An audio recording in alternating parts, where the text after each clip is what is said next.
Hey everybody, we're back again. It's been another motherfucking week. Back here with Talking Shit with CeeDee, the weekly comedy news podcast series, produced by SVM Media Entertainment.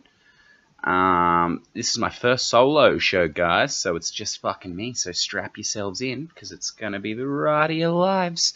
I will have old production manager there and CEO and owner and all that jazz, Simon, in towards the end, and we're going to have a chat about some charity stuff. So, yeah, we'll get into that later, but I am also fucking disappointed in you guys for the SPS fucking thing, right? Fucking 40 fucking odd people, fucking, like, just under 50 people fucking turned up to it, alright? So, fucking, what's the date now? I'm going to figure this shit out. Hold up, you motherfuckers. So, it'll be in December. We're going to have, like, a sausage sizzle kind of deal fucking thing, like, come down and donate some fucking gold coins there, you pieces of shit. But anyway, we'll work that out later on. But it should be probably, I'm going to say, around the 10th-ish of December. So anyway, let's get into the show, guys. Oh, yeah, fucking sweet. We've got a website, guys, www.cdpodcast.com. And we're also proud to fucking tell you guys, we're now business partners with William Hill, motherfuckers. So go on the website, there's some fucking ads up there. And, go fucking sign up, and soon we'll have some offers. Shit, what were the offers? The 502 match bet offer. So, yeah, we're getting into the sports side of shit here. Yeah, and basically, if you put $200 in, they'll put fucking $200 in also, so you have $400. So go to the website, www.cdpodcast.com, and follow the William Hill link at the top and the bottom of the page, you piece of shit. And if you hear me slurping away here, it's because I'm drinking my coffee, so go fuck yourself. Oh, fucking speaking of coffee, this week I was fucking, I've been so tired this week because I've been working so fucking much with this goddamn business and shit for you guys, for you listeners out there. I've been breaking my balls here, but I was making a coffee the other day, and sorry, I'm coughing here, people. I was making a coffee the other day, and I'm sitting there like stirring it, and I'm wondering why it's not going fucking brown when I'm stirring the coffee in, and I'm sort of yelling out to fucking AJ. Like, fucking, what's wrong with my coffee?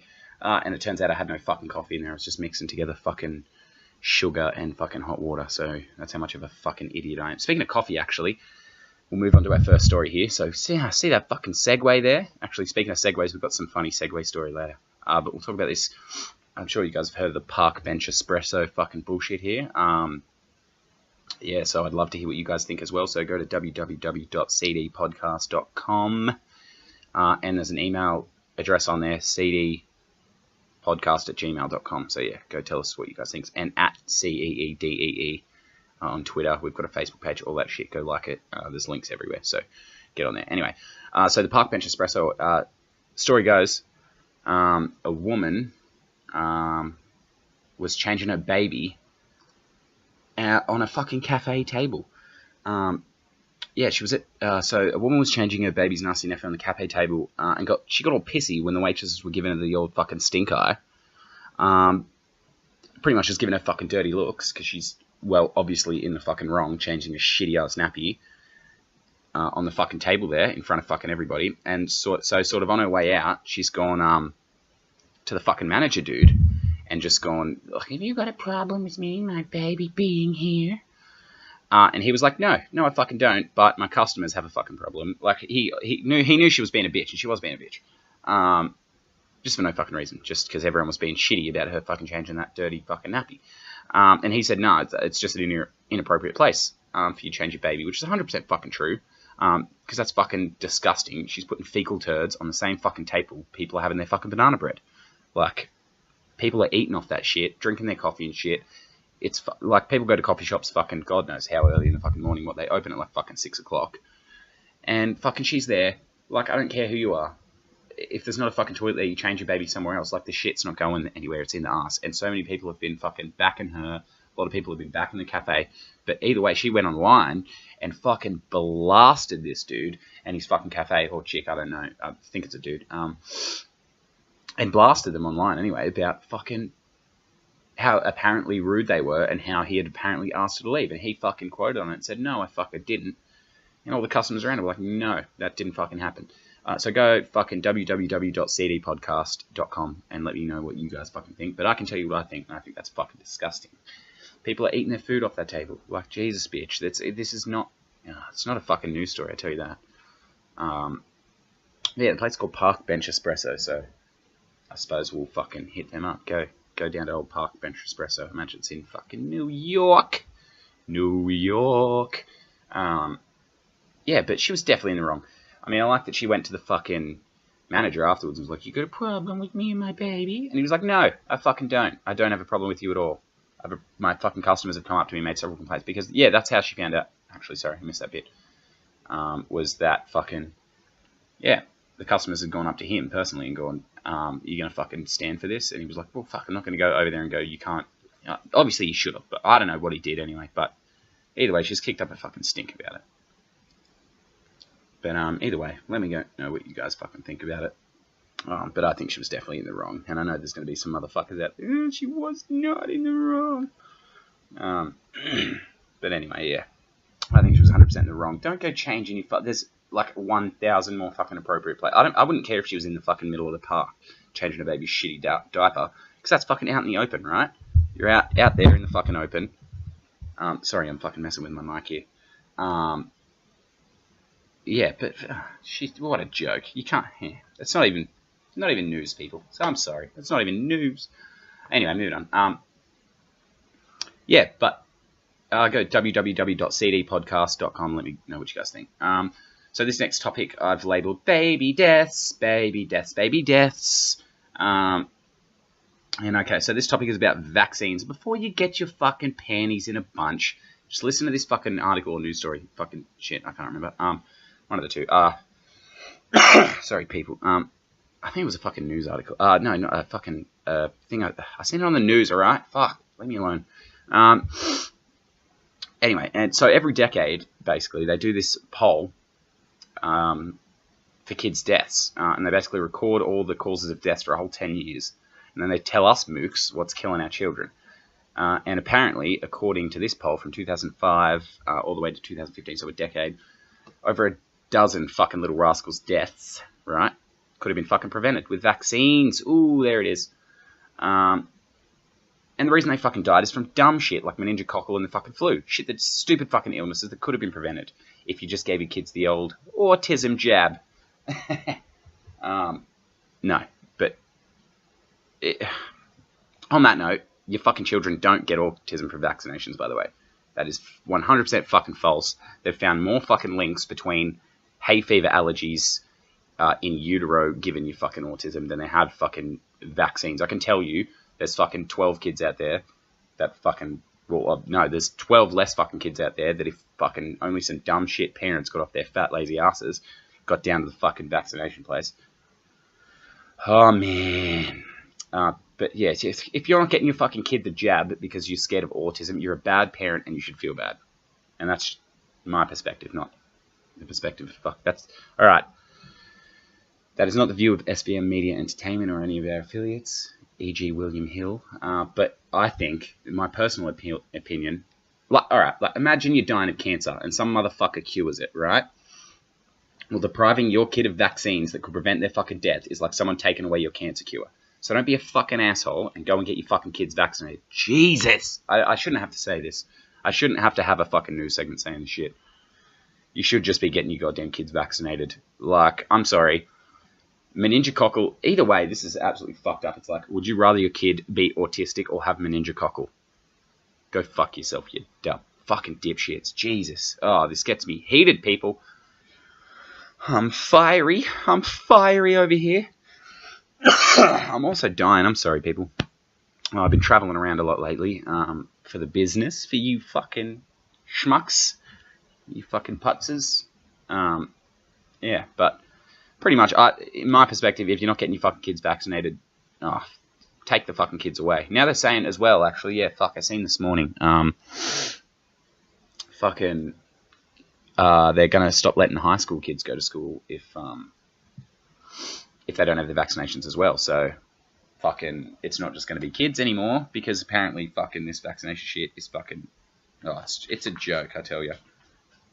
But, anyway, Anyway, moving on. I'm not going to fucking school you guys anymore. I won't school you guys. Anyway, we'll move on. So I seen a thing there that I thought I'd add into the thing about sexting being decriminalised. So first of all, let's start with I didn't know it was fucking like a criminal offence to be sexting people. But I caught a piece on sexting being decriminalised anyway, and I didn't know, but currently it's illegal for anyone under 18 in New South Wales to fucking send a dick pic. So if you take a little snap of your knob there and flick it off to a lady friend, yeah, you're fucked. Apparently, I've got it in here somewhere, and it can actually get you fucking arrested, and they'll go ahead and pop you on the old sex offender register there as well, just to fuck your whole life up. So if you just get a little bit randy one night and decide you want to send your lady a nice picture of your schlong, yeah, your greasy little pole going to end up on that fucking sex offenders register. Real quick though, how do they identify a cock? I don't know, like from a pic, they just go up to your house, knock on your door, and drop your fucking pants, sir. We've got a fucking search warrant for your penis. This fucking instant, we need to see if it looks like this motherfucker in the picture. If it does, you're under a fucking arrest. I swear to God, I'll tackle you right here. There'll be a knee in your back in no fucking second. They pull the old picture, they print it out and come next to your house, just drop your fucking, and they're just holding your dick there, sort of examining it, just flopping it around there. I don't know. Get it hard and we'll see then. We'll see. Oh, there it is. Oh, there he is. Jeez. Fuck, I talk some shit. Yeah, you guys fucking bought into it. The name is talking shit. It's your fault. I blame you. But yeah, decriminalise. You can actually be popped in fucking jail. I can't remember what the sentence was. I think I wrote it down somewhere. But yeah, fucking, they can actually put you on the sex offenders register. That means you have to fucking be put in a select neighbourhood, or because you flopped a tit, and now you're fuck. I suppose it works both ways. So I should stop drilling dudes just entirely on this. So if you flop a tit, yeah, pretty much you're gonna go to fucking jail. So stop getting shit. No, anyway, they're looking at decriminalising it, and I think what they're trying to do is they're going to drop the age back down to 16. I think it was originally 16 or something, and I don't know, I guess some shit went down somewhere, probably outside of Chuck E. Cheese or something there. Kids getting fucking molested. Oh, God. Terrible. No, but I would really, if anyone knows the answer on how they identify a cock in a fucking, from a sexting sex offender, www.cdpodcast.com, let us know.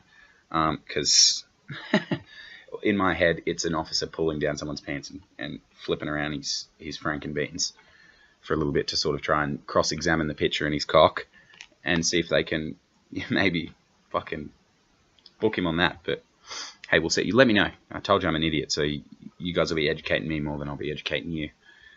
How long have we got? Oh, fuck. 13 minutes. Alright. Feels like a fucking eternity with you mooks. Oh, kid. I love you guys.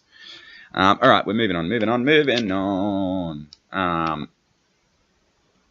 Yeah, actually, yeah, go let me know as well what age you guys think. So tweet me or something, I guess, at cdpodcast.com. Oh, sorry, fuck, on Twitter, just at cdpodcast, yeah. Fuck, I'm an idiot, Jesus. Yeah, but it just blows my mind that you can actually just be put on the fucking sex offenders fucking list. Just for getting your old frankenbeans out there on the internet. Oh, fucking, I don't know how they find it. Anyway. This next story, Alan Sorrentino, a 63-year-old man, he wrote a letter, to probably the Daily Mail, who fucking knows, to a newspaper, about how much he just fucking hates yoga pants. And everyone just went mental about it. And they actually sent him fucking death threats. That's how passionate people are about fucking yoga pants.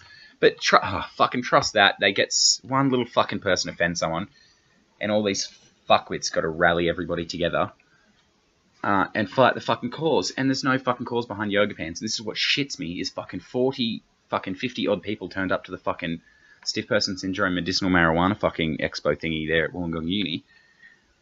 And fucking hundreds of people formed what is now known as the Yoga Pants Parade, which go fucking kill yourself if you're part of the fucking Yoga Pants Parade, right? They're basically saying, don't oppress us, but we're going to make you want to fucking kill yourself by parading outside your house and fucking belittling you, basically. And pretty much he said, here in the article, he said, because he's an openly gay man, he said the threats that he was getting were actually comparable to the threats he got for being openly gay. So you can imagine how fucking disgusting these humans were being. Yeah, and I don't care who the fuck you are, go marching out somebody's fucking house. Like, oh, for fuck's sake. Just... Anyway, so hundreds of people formed the Yoga Pants Parade, and they went past his fucking house. So they're just targeting this dude now, just openly, basically fucking bullying him. And there's people actually rallying behind these fucking people. Tell you what, I won't get too close behind him, if you know what I mean. Yeah, but so many people... I'm sorry, I keep fucking hitting the mic with my fucking notes. Yeah, basically hundreds of fucking people went and bullied this guy directly. Can you imagine how he'd fucking feel about this right now? Like, imagine if you wrote a letter of fucking disdain to somebody or a fucking company. Next thing you know, fucking hundreds of people are outside your house with this shit you fucking complained about. Just like, oh, what were they saying? They were saying, we wear what we want and love yourself. They were chanting. For fuck's sake. Literally, he just said, I don't think they look good on anyone under 20. Which is a little bit... Hey-o. Therefore, yeah, I don't know if he's a bit of a creeper. No, but I'm behind him anyway. Definitely not in front of him. Oh, don't make me laugh. I'll fucking die. But yeah, these fucking people. I'd like to know what newspaper it was. I should probably do my fucking research here, people. But, yeah, I don't get how people can get away with this shit. Like, it should be a fucking criminal offense to just be fucking haranguing this guy like that. But who fucking knows, hey? Who fucking knows? Yeah, so let me know what you guys think. Whose side are you on? Are you fucking Alan, or are you the fucking Yoga Pants Pride Parade fucking bunch of pussies? Let us know at www.cdpodcast.com. Oh, yeah, I've got a fucking funny story. So the other day, I was going down, I was buying a cake, I can't remember why, at the old Woolies, and it was absolutely packed. It was the day of the convoy. So for you overseas listeners, the convoy is basically like Camp Quality, which is the Cancer Foundation or some shit, and they rally all these trucks together and they all drive a long distance and fucking raise a whole bunch of money. Anyway, so there was people fucking everywhere, and Woolies was absolutely packed, and I'm just standing outside going, oh god, I gotta go in there, Jesus. And I fucking walk in there, and I'm grabbing a basket, and just under his breath next to me, I just hear this man just go, oh, for fuck's sake. And I just started laughing my ass off next to him, and I don't think he thought I was laughing at him, but, oh Jesus, just walking in there and seeing all the people, and just to have this man just say exactly what I was feeling. As I walked in there, I just heard him quietly under his breath, oh, for fuck's sake. Oh, it was absolutely great. It was gold. Oh, God. But anyway, alright, our next category is natural selection, which is something I thought I'd chuck a little bit of light-hearted news in here for you motherfucking mooks. Basically, it's just the dumbest fucking people just dying in the dumbest motherfucking ways. And the top of the list is actually a funny one, because it was over in New Zealand, over in the fucking, like, their big steam, what do you call it, fucking, what's that thing called? You know, fucking steam, fucking pond thingy in real life, fucking anyway. And he was over there, and apparently he went to jump in, and the motherfucker just dissolved like a giant barocca. And that was it. That was it for him. He was there with his sister, and his sister witnessed the whole thing. So you can imagine how fucking horrific that was. But yeah, it was at Yellowstone Park or something, I think, over there. And he fucking, oh, I don't know. Yeah, he jumped in there and he fucking dissolved. Apparently it was acid, or something. And I was originally going to put it in under the fucking the dumbest people, but then apparently it came up that he slipped in. He didn't actually jump in, so I feel kind of bad. But I mean, if you're over there trying to what they call fucking hot pot, which is where you jump in the fucking springs, that's what they're fucking called. The fucking springs. Yeah, it's called hot potting. Basically, here, I'll read the story for you guys. I got it here for you guys. See, I got material.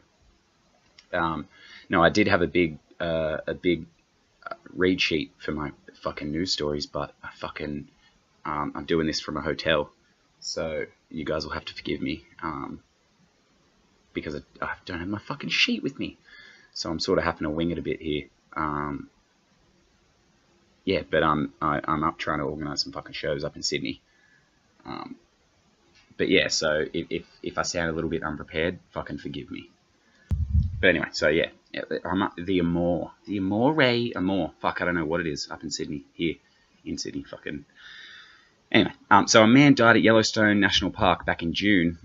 He was completely dissolved in acidic water after trying to hot pot or soak himself in the waters at one of the park's hot springs. Yeah, so basically people go like hot spring jumping over in the old New Zealand over there. I think it was New Zealand, wasn't it? Fuck, I don't know. See, now I am talking shit. And until now, the brutal details of the 23-year-old's death remained unclear. And it was originally... there was originally said that he fucking jumped in there, but there was absolutely nothing left of his body. So his whole, like a giant fucking human barocca in a fucking glass of water, that was it. In a very short order, there was a significant amount of dissolving. The Deputy Chief Ranger of Yellowstone told the fucking news.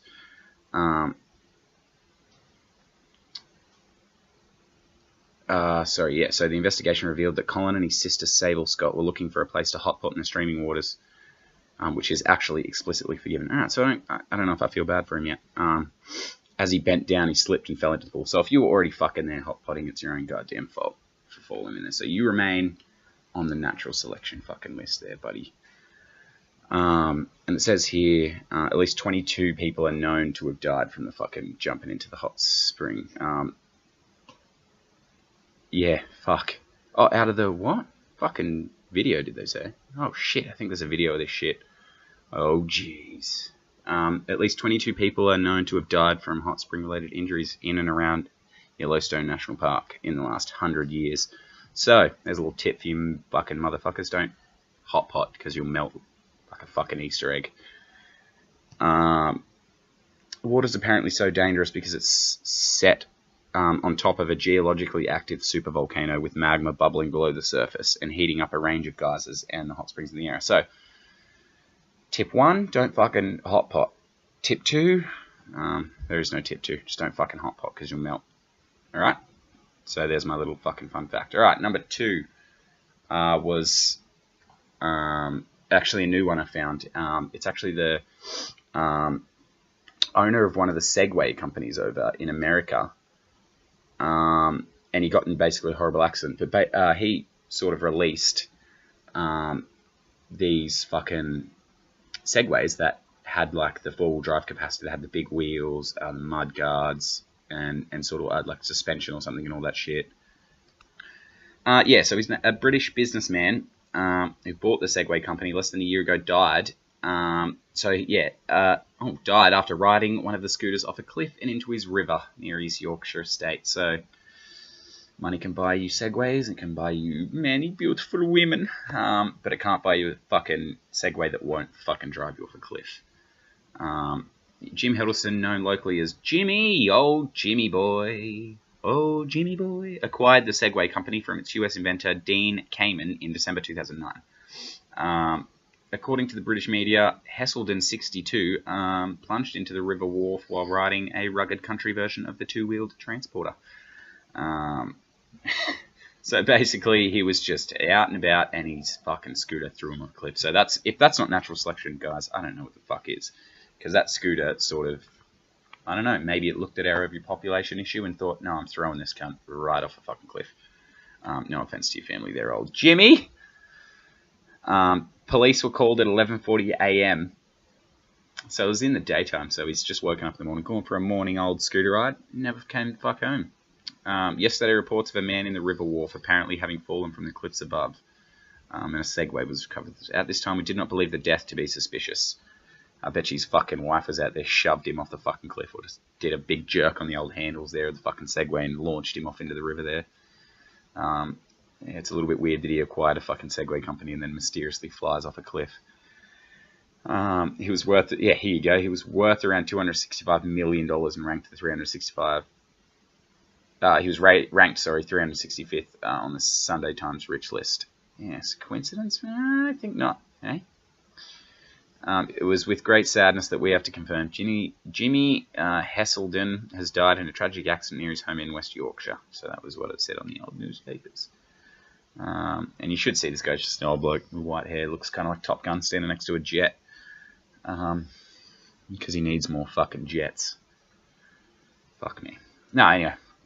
But yeah, he fucking plunged himself just straight off a fucking cliff. So there's another natural selection for you. Either that or his fucking wife threw him off the damn cliff. www.cdpodcast.com. Let us know what you guys think. Alright, and this last one here is probably my favourite fucking story of all time. The fucking news headline of it is Tommy Woodward killed by alligator seconds after leaping into water screaming, "Fuck that alligator." So you can imagine how exactly this has gone. Anyway, here's the story. A man has been killed after leaping into a marina inhabited by an 11 fucking foot, that is gigantic, alligator. Tommy, 28, suffered severe trauma to a limb when he was accidentally, I just made that up, doesn't say accidentally. Was attacked in the early hours of Friday morning at a private marina in southeast Texas. Of course, this happened in fucking Texas. Where else but motherfucking Texas, hey? They found his body nearby 2 hours later. Wait, so he fucking ran away with like a limb off. Fuck me. He was drinking in an outdoor bar and he'd been warned not to enter the water because of the beast. He also ignored a sign that said no swimming, there's alligators in this motherfucking thing. And he jumped in yelling, "Fuck that alligator." It was pretty much immediate. He had puncture marks on his upper right shoulder and his left arm and elbow received severe damage. The alligator pulled him down and he came back up yelling like a fucking idiot. And the owners of the marina had spotted a large alligator on a few occasions and put up a sign warning people to stay out of the water. The reptile could have been startled during the incident or was possibly protecting its habitat. I tell you, this is 100% natural. If you're going to jump in a fucking alligator enclosure, or fucking an enclosure with an alligator fucking in there, and you're just going to yell, "Fuck that alligator," you deserve to be eaten alive, you fucking moron. Oh my lord. You got to remember that alligators are a predatory species. They're territorial and they will take advantage of an opportunity, said the fucking police deputy sheriff man over there. They're not hunting the alligator, but a private effort may be launched to capture it. Yeah, fucking relocate it, all the better, because he probably doesn't want to be near you fucking idiots jumping in the fucking water yelling, "Fuck that alligator." To his family, I say Tommy Woodward was a fuckwit and he probably deserved to die. This is a comedy, people. For fuck's sake. Obviously, I don't wish that. His family are probably nice people. Tommy Woodward, bit of a fucking idiot, I think. Anyway, moving. I mean, I'm dumb, but I'm not that dumb. No, I am about that dumb. Actually, when I was younger, I used to live up in Queensland, up on the coast there, up at Golden Beach. And I remember one time I was climbing a tree. Because for some reason I just insisted on climbing every fucking thing near me when I was a child. And I was climbing up this tree anyway, and I fell just ass over tits, head over turkey, straight out of the fucking tree, landed on my back, and I was just winded. I couldn't fucking breathe for the life of me. And I was like 9 years old, I'm fucking crying, and I run inside to my dad. And I'm like, "Dad, yeah." Sort of trying to fucking breathe, and he tells me, and I'm not shitting you, he tells me this, he goes, "Run around the backyard, do 50 laps of the backyard." We had a pretty big backyard up there. I'm not bragging. Maybe I am, you don't know. We had a big backyard, and so I'm running these fucking laps, and me, the fucking schmuck, I got to like 45 laps as a fucking 9-year-old, heaving and fucking crying, just and dribbling all over my fucking self before I realised that, I can tell you now, 100% running laps will not cure you being winded. If anything, it'll exacerbate the issue. And if you fucking morons that don't know what exacerbate means, it means to make worse. I like that I just presume all my fucking listeners are absolute fucking idiots. No, I love you guys. Yeah, but I'm that fucking dumb. I'm that kind of idiot. That yeah, I believe 99% of what I read on the internet, and I will fucking present it as fact to like people on the street, and I'll just have people like, "That's not fucking true." Yeah, I'm always fucking embarrassing myself in public. I can't help it. The other day I was at fucking, the one that comes to mind is the other, because I've been thinking about this over and fucking over. I was at Hungry Jack's, And I was getting some lunch because I'm a fat piece of shit. And the fucking little 12-year-old fucking bitch behind the counter gave me my change. I only say she's a bitch because of what happened. Now, listen to me first. Hear me out, alright? And she gave me my fucking change, and I'm sitting there counting it going, you didn't give me $5. This is my $5. Because I had fucking $25 in my hand. I gave her the fucking 20. And I thought I was still holding the fucking 5 in my hand. I'm going, you gave me the wrong change. She's like, no, I gave you that 5. And I'm going, no, this is my... You fucking listen here, lady. This is my fucking $5, alright? I started getting all fucking worked up. AJ was there with me, fucking probably just shaking her head. About how much of a fuckhead I am in public. And I'm just fucking blasting this bitch at Hungry Jack's until I fucking reach into my pocket. And I pull out the other fucking $5 note. So then I've got to fucking stand there and apologise to this fucking... It gets me worked up. My heart's racing, guys. My heart's racing. Because I'm just that much of a fucking idiot. Who knows? Who knows? I don't know. AJ's over there fucking sitting on the fucking couch in this hotel just fucking laughing at me. Just because she can vividly remember the time I was a fucking idiot. I think she just logs them into her brain. Just stories about me just being a fucking idiot. If you guys don't remember, by the way, AJ's my fiancé.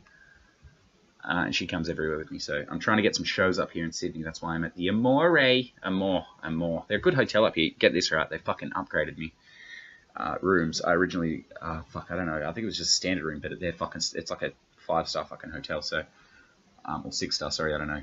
I think that's a thing now. Anyway, they upgraded my fucking room because I had a I had a DVD I wanted to watch on the intelligence in animals, and so I went to fucking play it, and my DVD player didn't work, so I went down to the front desk, and I was getting ready to start going crazy because usually when I stay in hotels, when I'm doing shows and stuff, they're fucking dicks about it, and I went down and they fucking upgraded me. I'm now in a fucking like corner suite overlooking the entire fucking city. Yeah, fucking from where you wish you were, right? Hey. Yeah, moving on in the show. We're 32 minutes in, guys, so we're getting there. Don't forget, we got that fucking read at the end because I got to blast you cunts about not going to the fucking SBS thing. Anyway, we got another story here, pretty funny one here. Here. Why do I keep saying here? Who knows? Canadian man. So basically, it's a Canadian man. He's suing a hospital for penis surgery. He's from Montreal, over there in Canada. Who was it that said fucking Canada once? Or it was one of the fucking Australian dickweed politicians. Couldn't say Canada, and he said like Canada or some shit, and I lost it at that point. Anyway, Canadian man suing hospital for penis surgery from Montreal. He reckons the surgery left his cock 1 inch shorter, which is apparently ruining his sex life and his marriage. Wait, so was his wife like, fucking, your dick is 3 inches, no more, no fucking less, and I swear to God, the minute it fucking changes, I'm getting the fuck out of here. As soon as if it grows a millimeter, I swear to God, John, I swear to fucking God, I will leave. I will take the fucking kids. I will take the fucking kids with me, John. Sorry, I got fucking carried away with that one. Yeah, but apparently as well, the fucking injury was caused during sex. So this dude was banging his wife and his dick snapped or something. I don't know. Sorry out there, ladies. You got to think about a dick snapping. Anyway. Yeah, so apparently he busted his wiener and went to the hospital. And yeah, next thing you fucking know, his dick's a fucking inch shorter and he's trying to sue the hospital. So he's out there with his case. Oh, my life's in shambles because my dick's a little bit shorter. It doesn't stand at attention anymore. Cooking with a wet noodle, I think they call it. Hey, with a dick that don't work when you work with the faulty wiring there. But yeah, let me know what you guys think about that one. Do you reckon he has the right to sue the hospital? His cock's shorter. I mean, I suppose you'd be mad. But I mean, if you're fucking 8 inches, I mean, I know that's a ridiculous monster cock, but if you're 8 inches and you lose an inch, you're still 7 inches. So was he like on the brink of having just like an alright cock? Like it was like a good sturdy 6 inch, and you've just taken it back. He can't touch the back wall anymore. Anyway, yeah, www.cdpodcast.com or at CEEDEE on Twitter. And let us know what the fuck you guys think. And actually, while I fucking think of it, so I listened to a lot of covers and stuff to try and get the song of the week for you guys. And I've got one here. I'll tell you guys at the end of the show. But for the moment, fucking go and listen to Sam Smith Radio Live Lounge cover of Fast Car, and you fucking tell me he doesn't sound like a funky rapist. He's like, "You got a fast car," and he's just fucking like grunting into the microphone. So go listen to it and tell me if you also think he sounds like a funky rapist. Alright, I've got a bit of a fucking cool one. I fucking absolutely love this story, so I had to share it with you guys. Alright, so basically it's commonly referred to as the mystery of D.B. Cooper. And basically the story goes, and it might be a bit of a conclusion to it, it used to be sort of like a big mystery theory thing.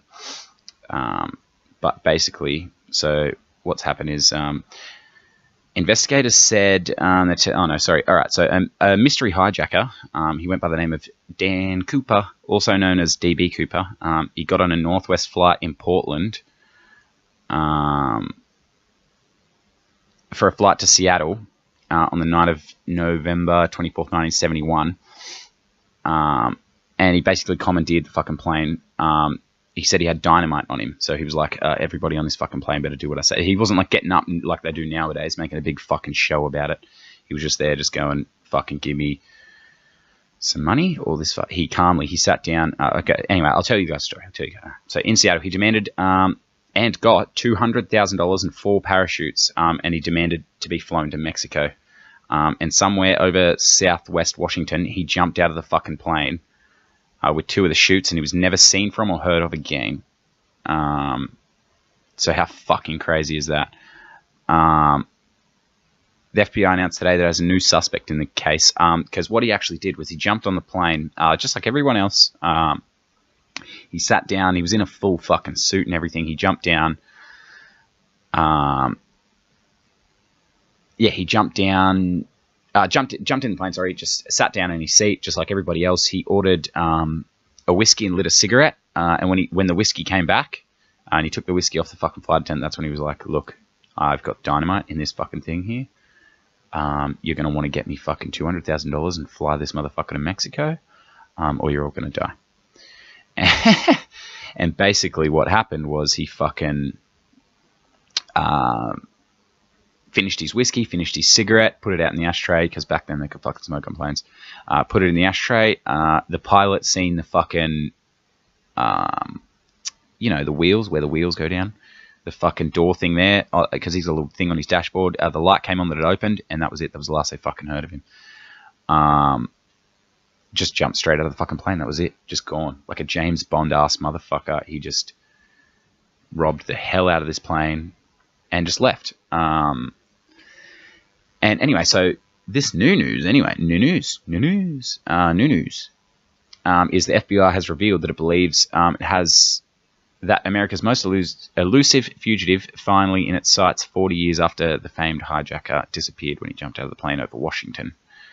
So pretty much what they actually did was, I imagine they had a big fucking meeting about it. They all sat around going, no, what can we do to catch this guy? And someone said, well, did you test the cigarette butts on the plane for DNA? And they thought, actually, that's a good idea. Now that DNA fucking databases are all sort of intertwining, or getting there, they should be. Actually, I heard on one of them fucking crime shows, I don't know if it's true, because I believe everything I hear, but that fucking, in America, like, the police stations and the fucking DNA places aren't connected whatsoever. But yeah, how fucking crazy is that? Cooper stepped out of the plane with a parachute strapped to his back. Swap. Oh, okay, so here's the fucking story.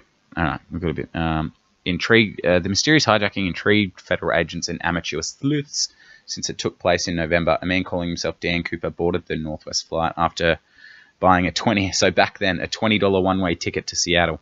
And after getting on the plane wearing sunglasses, he ordered whiskey, lit a cigarette before passing a flight attendant a note that read, I have a bomb in my briefcase, I will use it if necessary. I want you to sit next to me, you are being hijacked. This motherfucker is so smooth. Like, he didn't yell, he didn't fucking get an Uzi out, he didn't pull a fucking gun, nothing. And I'm pretty sure it turned out he had no fucking dynamite, so no one was in danger here. Cooper told the captain that in return for $200,000 and 4 parachutes, he would allow 36 people to leave the plane when it landed in Seattle. So basically, He said, landed in fucking Seattle, we're going to Mexico, drop fucking 36 people off. It's weird that he had this fucking specific say. He said, drop the 36 fucking people off, and we'll head on out to Mexico there. And you can give me my 200 grand, because AJ just fucking mentioned before, well, how did he get the fucking 200 grand on the plane? Because she's always debunking my bullshit stories. And, yeah, you're laughing over there in the corner there, aren't you, huh? You're having a little fucking giggle. Yeah? Do you want to come in? You want to come have a chat? You sure? Yeah? Maybe. She's thinking about it. Oh, she's coming. Oh, look at that. It's not a solo one after all, hey? I've got a special guest. Hey, AJ's over here. You're going to have to come sit next to me on my little seat here, hey? Cute, are we sharing? Oh, we're sharing. Look at us sharing, huh? Sharing is caring. So what do you think about this guy? What's his name? He's DB Cooper. Yeah, Dan Cooper. I think Danny. he's excellent. Old Danny Cooper boy. I think he is my life goal, and I think he had it all fucking sorted out. Oh, he did. Probably had a bad... 36 people. Why so... That's what it gets me. He probably just had a bad day at work and was like, you know what? Fuck this. Yeah, he probably was just going to Seattle, and halfway through the flight, he was, fuck this, all right? And he just wrote a little note. Look at it. They put it all in caps. I have a bomb.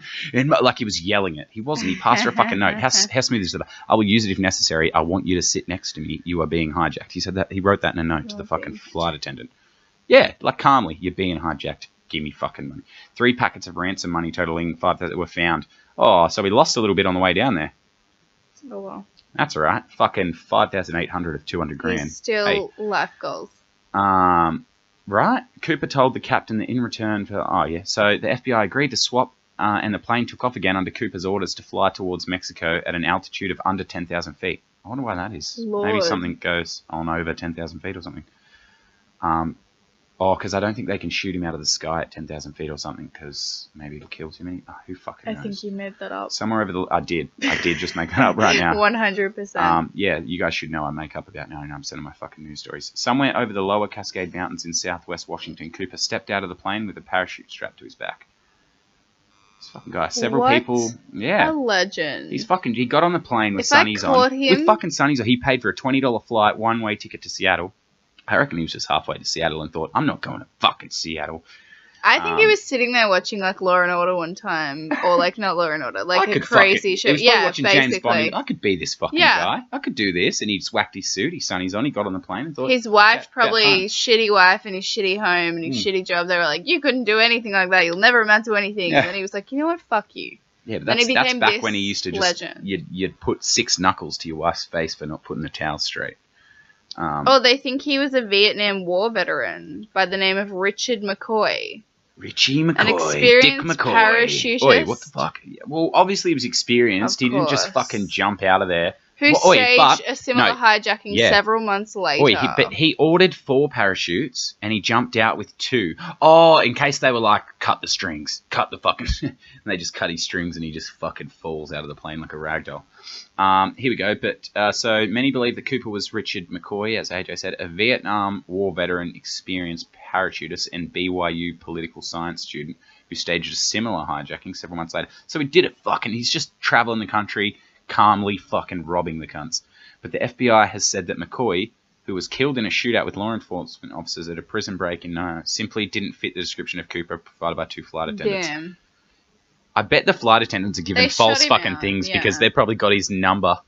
All right, you can have 200 grand if you let me touch your wiener. Just the Archer. That's what Archer was based on. That's what I'm thinking. That's what I'm fucking thinking is just Archer, the TV show Archer. Just fucking Archer. He fucking jumping out there, playing there. In 1998, a boy walking near the Columbia River found 5,800 of the stolen money.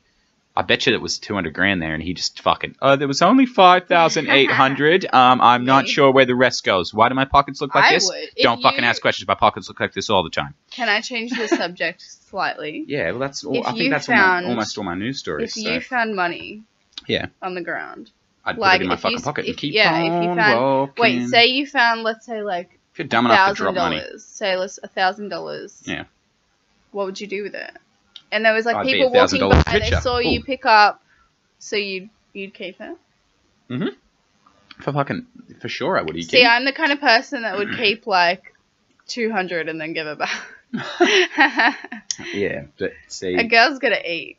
A girl's got to eat. Like, I know I that feel you like it's spend the fate entire, like the next minute you'd be fucking at the McDonald's I counter. feel like get it's $200 fate that I worth would of be fucking finding nuggets. it. Oh yeah. So, oh yeah.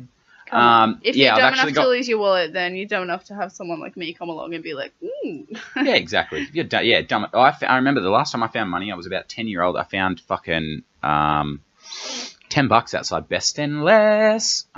Yeah. But oh, speaking of fucking finding money, winning money. Here we go. My last little story here. So see that Segway? Hey, that's a better Segway than old fucking drive you off the cliff there. damn. Ooh. All right. So this one, Damn. this one's a funny fucking story. This one. Listen to this one, AJ. I don't know if you heard this. Melbourne, Australia. Oh fuck. All right. Australian truck driver Bill Morgan's extraordinary string of luck began, strangely enough, when he was crushed in a truck accident and suffered a fatal heart attack. All right. So this dude's Let's luck. just start there. Yeah, his luck is down. That is it. This dude is fucking shit. And so apparently, right, he clinically died for 14 motherfucking minutes. He was dead. He was in a coma for 12 days. Yeah, 12 days he was in a coma for, during which time his family was advised to unplug life support. So basically they were like, yep, he's done for, that's it. And he awoke with all of his facilities intact. I think that means he was okay. Anyway, he woke up and he was fine. A year after his heart stopped. No brain damage, no nothing. Yeah, no fucking brain damage, nothing. So a year after his heart stopped, right, he thought, this is my second chance. I'm doing it all right this time. And he proposed. He proposed to his girlfriend, Lisa Wells, and she said yes. And then 2 weeks before that, 2 weeks after that, so fast forward 2 weeks forward, he bought a scratch card. A lotto scratch card, yeah, so a scratch card. And he won a car worth 17 grand. So this dude's luck's turning around, right? He's getting engaged. He's got a fucking $17,000 car, right? And this is back in 1999. So 17,000 grand is a fair bit of money in Australia back then. So a Melbourne TV station was so fucking impressed with his run of luck, they went, yeah, fuck yeah, we'll reenact you scratching the ticket. As he's fucking reenacting scratching the ticket, the motherfucker won $250,000. And you gotta watch the fucking video, guys. I'll try and link it in my fucking thing if I remember. I probably won't. We cried. We just, because it's just, mate, this bloke, he starts scratching the card to reenact it for him, and he goes, I fucking won. And they go, what? And he goes, I'm not bloody kidding, mate. They fucking won. And he shows them the card, and it's 250 grand. That's it. So what's that? Fucking 250 plus fucking 17. Meanwhile, he's got fucking a fair bit of money there. Well, plus the $17,000 car, sorry. So he's got a brand new car, a fucking sick new wife, and he's got 250 grand. Meanwhile, they just think he's the best actor and newsagent. The girl's they like, thought he was going, I'll be a part of your reenactment. But and he scratches it, and he looks up and he goes, I've just won. I've just won. I've just won. But yeah, so this motherfucking mook of a dude's dead. 14 minutes he's dead. They bring the motherfucker back to life. 2 weeks later, fucking fuck this. Sorry. A year after that, after his fucking heart stopped. Yep, I'm doing it right. Fucking missus. Will you marry me? Yes, I fucking will, Bill. And fucking 2 weeks later, try me luck with a scratchy. The cunt wins a fucking car. And when the fucking TV station goes, all right, we want to reenact, they buy him a scratchy ticket to fucking reenact it, and the motherfucking, he wins. You got to feel good for this bloke. $250,000. And he plans to use, this like planned, yeah, this was fucking 17 years ago. To use the money to buy a house for his bride. What a sweetheart. And his wife said, I just hope he hasn't used all his good luck up. Good going, Bill. Yeah, he's going to fucking... Good one. Fucking turn around the next day. How cute. And get hit by another fucking truck there. Hey, Billy? No, I'm sure he's fucking... I want to see what's... sorry, guys, I'm fucking... Bill Morgan, Turner Freeman. I don't know more Is that him? Story. Declared dead. Yeah, I want to see if this what this motherfucker's doing now. I want to see how his little story went there. Did he fucking buy a house? Eh? Where is he his now? face in the picture in the article, guys. Go look at it at fucking alearned.com or fuck anywhere. Just type in Australian Bill Morgan, and it'll show you everything there. He was clinically dead. See, it's fucking same story there. So anyway, we can't find. Sorry, Bill. If you hear this, Bill, we love you, Bill. Bill. Bill. You're an unsung hero. You're an unsung hero, mate. You're my hero. What would you do with that amount of money? $250,000. Yeah. Fuck me. Buy some lotto tickets. Shit, I don't even know. I don't even know. That's actually not bad. I'd probably spend like 50 grand on lotto tickets again because you've got to win fuck the statistics. Again. The statistics show you're gonna have to win. Eh? All right. But like, isn't it like something you can have the money for like a year before you get taxed? Yeah. You get to use it for a year. That shit. Blow it. No, don't blow it. Don't blow it. Go and put it into fucking investments. They can't touch an investment, can they? Fucked fun. I don't know. Let us know. www.cdpodcast.com and go to William Hill because they're sick cunts. I used to be with another big betting company. I won't say who they are, but it rhymes with ball sweat. But William Hill is now. They're the top. They're up the top. They're the sick ones. Hey, you tell them, AJ, because they're paying the bills now. You tell them how good William Hill is. They're great, aren't they? Do you love William Hill, babe? We love William Hill. Oh, William Hill. We love him. All right, guys. That's pretty much getting towards the end of our show. So what we're going to do now is Simon is on his way over to the hotel up here at the Amore. Amore, babe? What is it? I don't know. Amora. See? Amora. I'm a moron is what I fucking am. And yeah, we're going to get him up here in the hotel room just for, because I just want to feel the end of the show and just so he can tell you how disappointed you are and you fucking mooks for not turning up to the fucking benefit. No, I'm kidding. But the 10th of December up in Wollongong, it's going to be a fundraiser. I need as many people there as humanly possible. It'll all be raising money going directly to Ben Oakley and his cause, which is stiff person syndrome. Anyway, yeah, I'm going to get Simon up here. Oh, Alison will be doing some singing down there, so we'll have live music. Everyone wants to listen to my angelic voice. Yes, we do. We love it. I don't sound we love it. When I sing, I promise. We love it. But yeah. Anyway, I'm going to get old Simon up here now, and yeah, we'll go from there, guys. So hey, you guys didn't even know I was fucking gone. I full paused the podcast and everything. Simon's here. He's turned up to the fucking hotel. How do you like my little corner suite here? Fucking so it's big, isn't it? This is the shit. Amore. Like, I'm loving it. It's Amore. Who fucking knows? Yeah. But if your DVD player breaks here, go downstairs and fucking tell them because they'll fucking upgrade the shit out of you. You know what I'm really digging though is that bar fridge. Oh, that bar fridge. Look how big it is. That bar fridge Don't is you awesome. dare fucking touch anything in there. I swear to God. You'll have fucking AJ to deal with. She pays the fucking things.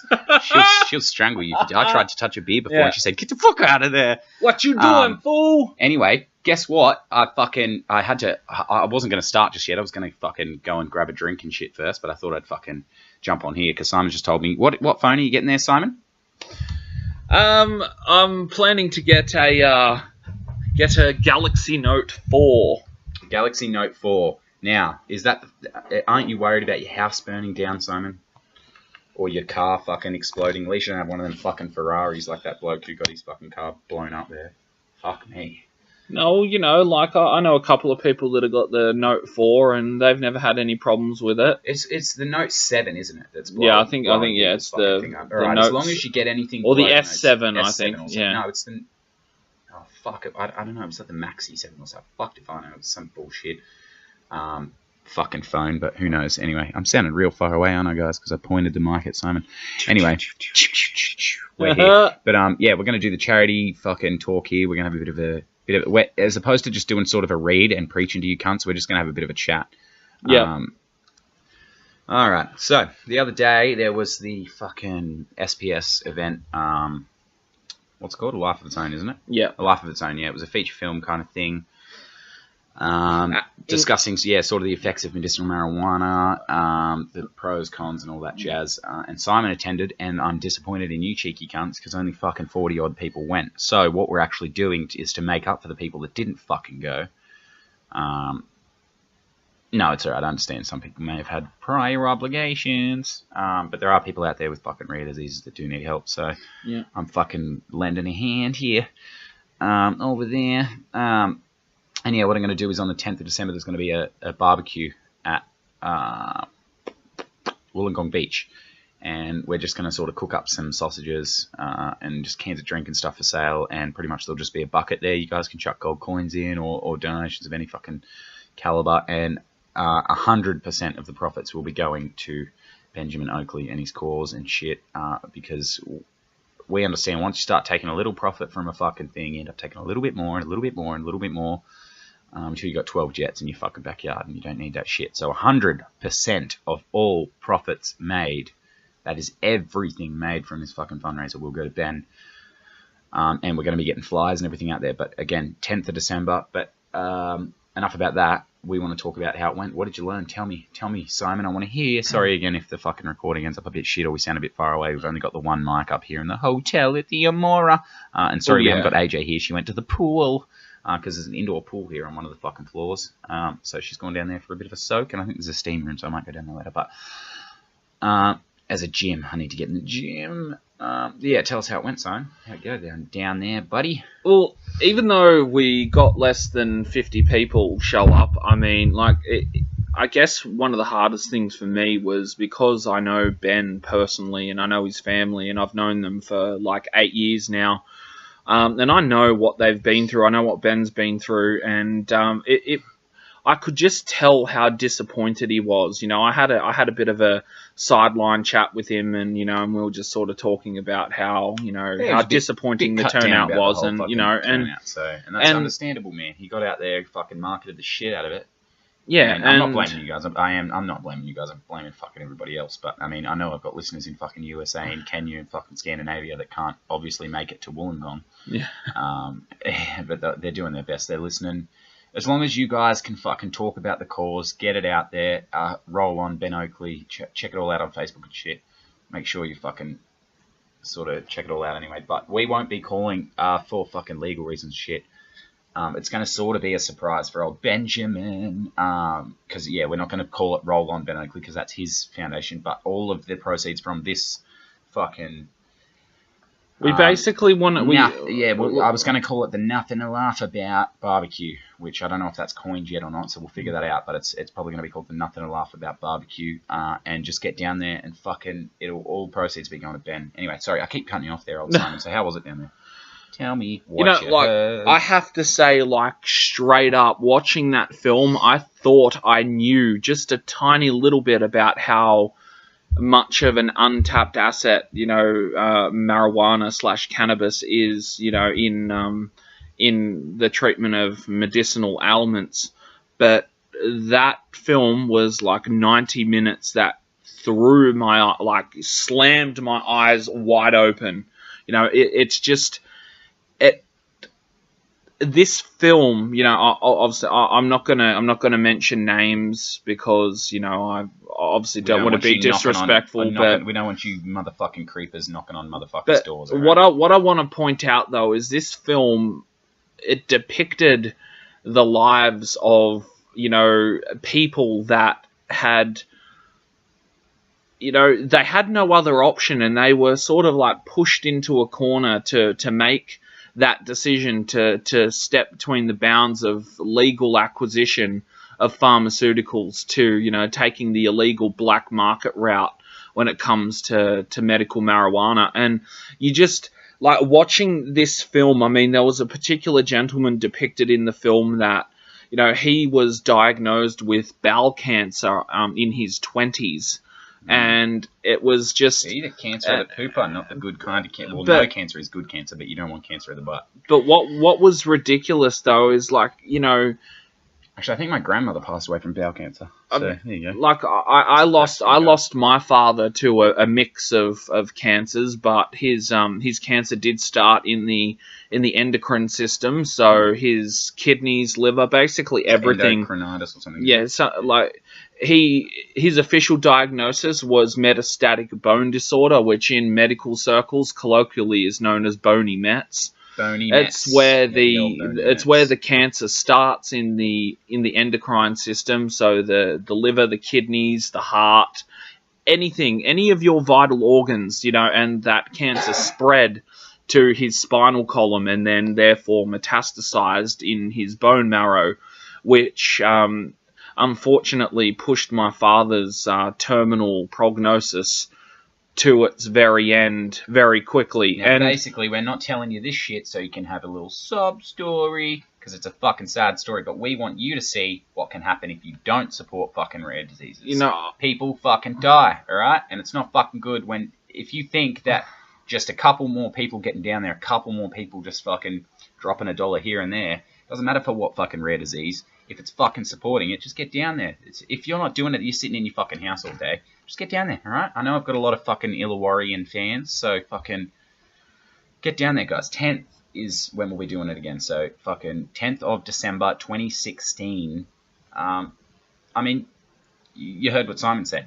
Fucking people die from fucking stuff that, I mean, obviously fucking medicinal marijuana wasn't going to fucking cure him of his disease, but it could have made the fucking pain and shit you got to go through a lot more handleable. That's right. And there was a particular person. So, I mean, this young man in this film, he was battling bowel cancer. He was given his diagnosis and his prognosis, and he was on all of those, those crazy opiates, the ones that the doctors are happy to prescribe. Here you go, here's all these medicines to make the pharmaceutical companies richer. But then when the world turned its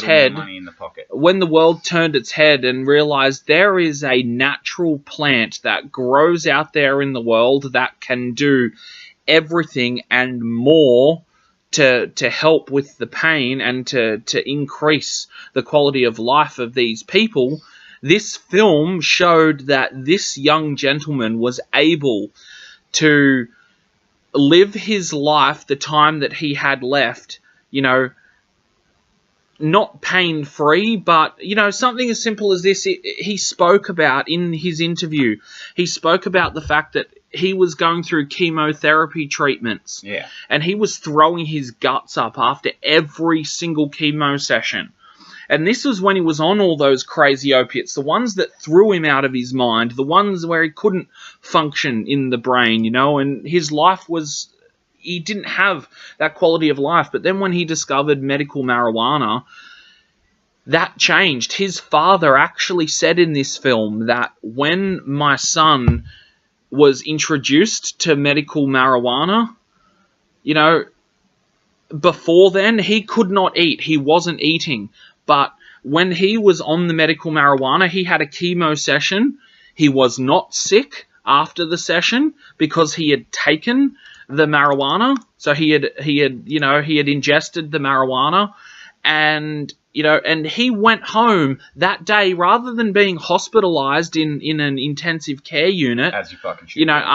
After a chemo session that affected him so heavily. He went home and he was able to eat a steak dinner. Steak, eggs, and chips, and he was able to keep it all down. He was able to eat it, he was able to digest it, and he felt a lot better than he would have. Now, think of it from a mental perspective, okay? So, he was obviously on this medication, which our government and so many governments across the world are not embracing. They need to get on board. They need to get this done. They need to make the world understand that marijuana is an absolute, total, clinically provable way of being able to decrease pain and to decrease symptomatic, progression of a disease. So when we're thinking about Ben, okay, at this charity screening for this film, we played a video package after the film, which was actually a media interview and promotional package that was run on one of our major networks here in Australia. Yeah. And the very first clip was actually a video that I shot of Ben having a full body spasm in his own lounge room, and I'm standing there behind the camera going, how on earth is this even possible? Why is this happening? Why are people still letting this fucking Why happen? is this happening? Look, I got a little fucking thing here for you people. So I've got up here fucking statistics from the newhealthadvisor.com. So how many people have died from weed? And the short answer is that weed itself does not fucking kill people. But the use of it can cause side effects, which may lead to tragic death. So the proponents of legalization of marijuana have been supporting it for many years, blah, blah, blah, blah, blah. But basically, what kills you when you're smoking marijuana is the carcinogens. So in Australia, we mix our weed with tobacco, wacky tobacco, and that's what happens is the carcinogens are heating up your lungs and fucking up your whole thing. But in saying that, you can get fucking carcinogens from fucking eating steak. So don't be a fucking tool and get behind it, because basically that's what the barbecue will be in aid of is to raise awareness for the fucking use of medicinal marijuana, so this poor goddamn kid can have some fucking peace. Because can you understand that fucking someone's basically, as I said before, fucking someone taking away your cancer cure. That's what people are doing to him, is by voting fucking no on these fucking declarations and shit to keep marijuana fucking illegal. Did you know this, Simon? Did you know this? Fucking, I was looking up a little bit of fucking research on this the other day, that drug cartels are going down the absolute shit over in fucking wherever the fuck they come from. Like the drug cartels for weed and stuff like that. So I don't want to say Jamaica, but Jamaica and stuff like that. I think you just did. Yeah, weed's very prominent and prominently sold and stuff like that, and dealed illegally from there to overseas countries such as Australia and so on and so forth. It turns out they're going down the absolute fucking shit because they've pretty much lost their entire American market because it's all regulated now and the government can happily tax off it. And it's now crime rate for fucking marijuana in America since it was legalized in what fucking 50 odd states, fucking 40 odd fucking states or something, has just gone record low levels. Yeah. For weed, related crime, which is not a fucking thing because you don't get high and go, I'm going to rob a store. You get high and you map out the fucking bank robbery that you're going to do for 6 days until you run out of weed, and then you're fucking looking at these plans like, what the fuck was I planning? I was going to bungee into the fucking bank. I don't own a bungee set. Like, that's what weed does to you people. Whereas you get fucking drunk, you get all antsy. You talking to me? No, you talking to me? Oh, fuck yourself. And that's what fucking booze does to you. Now, I can tell you another little fucking plan. As I said to Simon earlier, we went down and had a bit of breakfast in the Amora. They gave us our fucking brekkie there. And continental breakfast! Yeah, fucking thank you, Amora. I wish I was staying here. Yeah, well, fuck. If I didn't have AJ, I wouldn't be here because, God knows, I can't book a fuck. I've never booked a hotel in my life, honestly. I've stayed in that many, I've never fucking booked one. I make her do it because I'm lazy. Oh, fuck, where was I? See, this is what I mean. I get fucking sidetracked. Yeah, so the whole story is the fact that marijuana does help people to deal with physical and also mental ailments. Exactly. You know, marijuana has been clinically or pre-clinically attributed. I can tell you, to be able to I'll punch a doobie every now and then. They've been able to attach it to you know, effective treatment of things such as post-traumatic stress disorder, depression, you know, physical pain resulting from physical ailments. There was a particular woman that appeared in the film that she said something that stuck with me. She said that marijuana / cannabis is not designed to treat the disease itself. No, it is designed to treat the symptoms of the disease. So if cancer and stuff like the cancer patients do it as well because it does help with the pain of the disease. But I can tell you right now, weed does not cure fucking cancer. Here's one for you. But if you're sitting there, your fucking eyes are all sunken in, chemotherapy sucking the actual fucking life out of you, and then someone hands you a blunt, it's a bit hard to be fucking all sad and sorry when you're just off your tits. Like, you've seen the movie 50-50. If you haven't, guys, get out there because it sort of does portray the effects of medicinal marijuana, and you see him, he's fucking feels terrible. He's in there, the two old fellas offer him the pop brownies, and next thing you know, he's fucking hauling oats. What I want, you got, and it might be hard to handle. Like, he's happy as shit walking out of the hospital, because that's what it does to you. But fucking no, see, because no, it's alright. I don't hauling oats. I don't even know if you guys are still together. Don't sue me. No, I think I did below 15 seconds, so that means they can't sue me. It's alright. It's alright. But I can't sing it again because then I'm coining their phrases. Anyway, sue me, Hall and Oates, I dare you. But you know what I do want to say. Look, okay, medical marijuana. I honestly believe that it is. You know, the governments want. You know, what is it? What did they mention? Anecdotal evidence. You know, it's like you've got people like Ben. You've got people like the gentleman that was depicted in the film, and there were multiple people. There were young children that suffer from grand mal epileptic seizures that are on this. You know, don't go to the fucking politicians and ask them if it works, because I guarantee you they have never fucking touched the stuff in their life. And I mean, it doesn't matter if I fucking have a fucking joint once a year and I fucking purchase my weed illegally. So go fuck yourself. What are you gonna do? Arrest me? And fucking. I can guarantee you now, like, it's... Yeah, I lost where I was going with this. Sorry, guys. Anyway. I mean, the way I see it... Yeah, what are you saying? The way I see it, if you're a cancer patient and you're going through treatment, like, say, for instance, your doctor diagnoses you with cancer and gives you a prognosis that, okay, you know, with effective treatment, the likelihood of you surviving is 80%. That's fantastic news, right? That's 80-20. So you know that whatever is going on, whatever treatment you have to go through is going to help you reach that goal. But that still doesn't. This is where it interconnects with the whole psychological state of mind. You have a cancer patient that, despite that prognosis, goes, oh, but in order to get there, I have to do chemotherapy. They do one session and then they feel like absolute shit and they're throwing their guts up and they're like, I can't handle any more of this. But they know that they've got to do that in order to get to that point, to take advantage and to push towards that 80% survival rate. So I think it's pure and simple. You could look at it straight between the lines and go, I want to get better. I've got an 80% chance of survival. The chemotherapy makes me feel like absolute shit. I throw my guts up. But the fucking cannabinoids are making me feel brilliant to the... Not brilliant. They just feel a lot better than they do. So you can imagine yourself feeling absolute fucking terrible as opposed to shitty.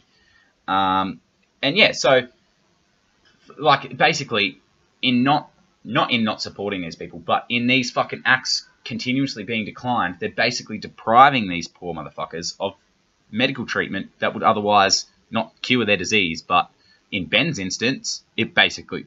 Sorry, I'm burping. My gut's up here from breakfast. Yeah, it would basically not cure him, but if he was on a steady dose for the remainder of his life, there is a chance he could never have a fucking seizure again. Yeah. All right, so think of it that way. Huh?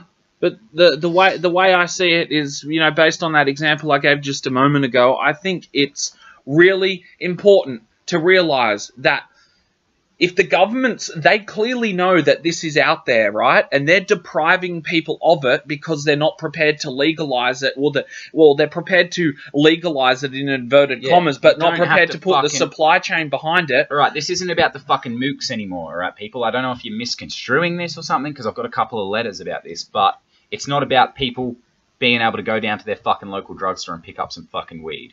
This is about people being prescribed a medication. It'll be like Valium. You can't just go to the fucking chemist and buy Valium. It'll be strict fucking like reviewing of the patient and the illness and whether or not this fucking the same as they do with every fucking medication. And they can actually, I'd just like to point out that that the legalized farms internationally that are actually growing these plants, they can genetically modify the plant based on its components and properties to treat specific illnesses. So that is why the understanding of the illness is absolutely vital to being able to make this medication great for the people that need it. But the one thing I have to point out, though, I really have to stress this. I can't stress it enough, that it can be seen that if the governments continue to keep this medication away from people and expecting cancer patients and people like Ben to go through seizures, epileptics to go through seizures, cancer patients to continue to go through chemotherapy sessions feeling like shit, affecting their mental capacity and their will to survive. Willpower is huge. Now, you've got the A and the B. You've got the A, put them through all of that. Fair enough, the good news is at the end, but it's what happens between here and then that gets hard for them. So think about this, people. Think about if you are a person that's going through that and your chemotherapy makes you feel like absolute shit, and then you start to think almost instantly, I can't do this anymore. You start to give up. Physiologically, your body's going to start to give up too, and you are going to most likely be taken by that illness. Give up with your mind if you can turn around and go, I have medical marijuana, so I know when I go to my chemo session this afternoon, I'm going to vape that shit before I go. I'm going to take that oil before I go, because I know that when I sit there with that cannula in my arm and that gets pushed into me, I'm not going to feel like shit afterwards, which is going to make every single other session that I go to make me feel the way I am allowed to feel. And it's purely natural. It is purely, completely natural. Oh! So these patients are going to go, I've got chemo, but I'm not afraid of it anymore because I know I've got something else behind me that is going to make me feel great. And then that's going to make it easier for me to get to that end zone. And then I can turn around to my family after I sit in front of my doctor.